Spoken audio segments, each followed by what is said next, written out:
kids, where are you? It's time for all the art to tell stories. In the depths of the forest, there was a little bear named Benjamin. He was a bear full of dreams and always gazed at the sky, imagining himself flying freely like a bird. Whenever he saw birds soaring in the sky or leaves fluttering in the wind, Benjamin couldn't help but think, if only I could fly too. One day, Benjamin and his best friend, a little rabbit named Milo, sat on a hill looking up at the sky. Benjamin said to Milo, "Look at those birds. They are so free. I wish I could fly too and feel the wind rushing past me." Milo laughed and said, "But you're a bear, not a bird. How can a bear fly?" Benjamin was not discouraged and replied with determination, "Even if I'm a bear, I believe that if I try hard enough, I can achieve my dream." Seeing Benjamin's determination, Milo, though doubtful, nodded in support. "Okay, Benjamin, if you really want to fly, I'll help you." Benjamin started making wings. He gathered large leaves and branches from the forest to make a pair of huge wings. Milo helped by finding some vines to secure the wings on Benjamin's back. After a busy day, Benjamin's first pair of wings was finally completed. He excitedly tied the wings to his back, ready to jump off a small hill to see if he could fly. Milo stood nearby, nervously saying, "Be careful. Are you sure this will work?" Benjamin replied confidently, "Of course, I am ready." With that, he stood at the top of the hill, closed his eyes, took a deep breath, and bravely jumped down.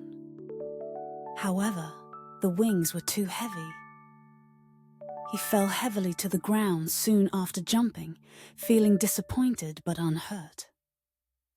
Milo ran over and worriedly asked, "Are you okay?" It didn't seem to work. Benjamin dusted himself off and said firmly, "It's okay. This is just the first step. I will keep trying until I succeed." In the following days, Benjamin kept trying different methods.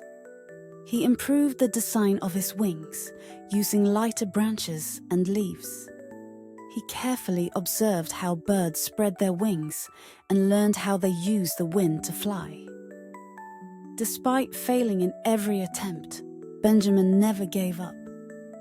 Every time he fell, he would stand up and tell himself, "I can do it. As long as I don't give up, I'll fly one day." One day, Benjamin met an eagle. The eagle was an experienced flyer, and seeing Benjamin's efforts, the eagle was intrigued. Flying alongside Benjamin, the eagle asked, "Little bear, why do you want to fly so much? Flying is not as simple as you think." Benjamin replied, "I have always dreamed of flying and feeling the freedom of soaring in the sky. I know it's not easy, but I don't want to give up." The eagle nodded and said, "You have courage and determination, which is important. But flying requires more than wings. You need to understand how to use the power of the wind. You have to feel the wind to truly fly." Under the eagle's guidance, Benjamin began to understand the power of the wind. He learned how to maintain balance in the wind and how to align his wings with the wind's direction. He decided to try again. This time, he chose a morning with a light breeze, standing on the hill and feeling the wind gently blowing across his face. Milo watched excitedly from a distance. Benjamin spread his new wings, which were lighter and more robust than before. He closed his eyes, took a deep breath, and bravely jumped down. In an instant, he felt the wind lifting his wings, and his body began to rise. "I'm flying!" Benjamin shouted joyfully. He was really flying. Although he wobbled at first, he soon mastered the rhythm of the wind, and his flight became more stable.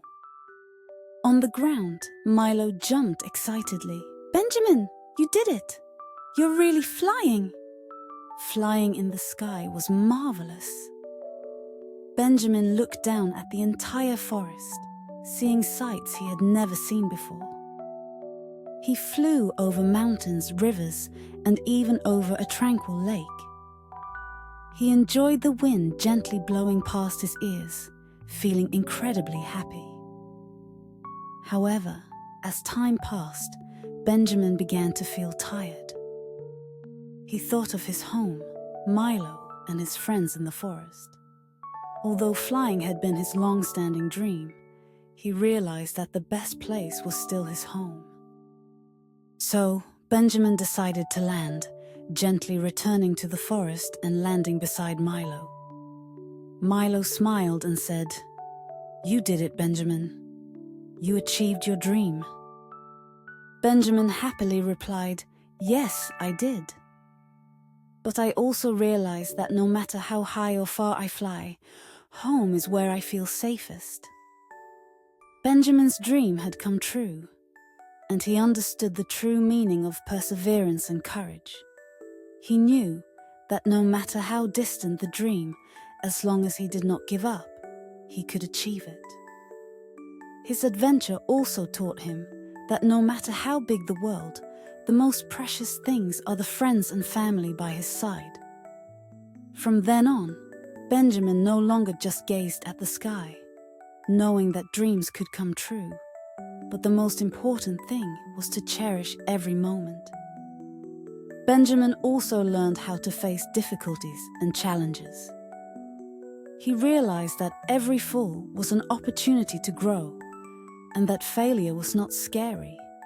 Losing courage and confidence was scarier. It was this persistence and courage that led him to achieve his dream of flying.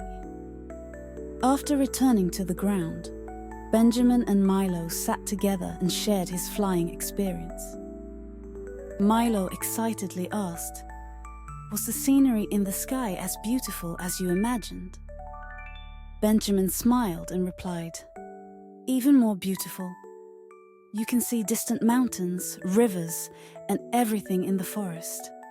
It's like seeing the world from another perspective. Though flying is great, I prefer being on the ground with everyone." Milo nodded, understanding Benjamin's feelings. He knew that even though Benjamin could fly, friends and home were the places where he felt most secure. From that day on, Benjamin no longer immersed himself in flying, learning to cherish the present life and spending lots of happy times with Milo and other friends. Benjamin's story spread throughout the forest. Many animals were moved by his courage and perseverance, asking Benjamin for advice. Birds asked, "How can we be as brave as you?" Rabbits asked, "We have many dreams too, but how can we achieve them?"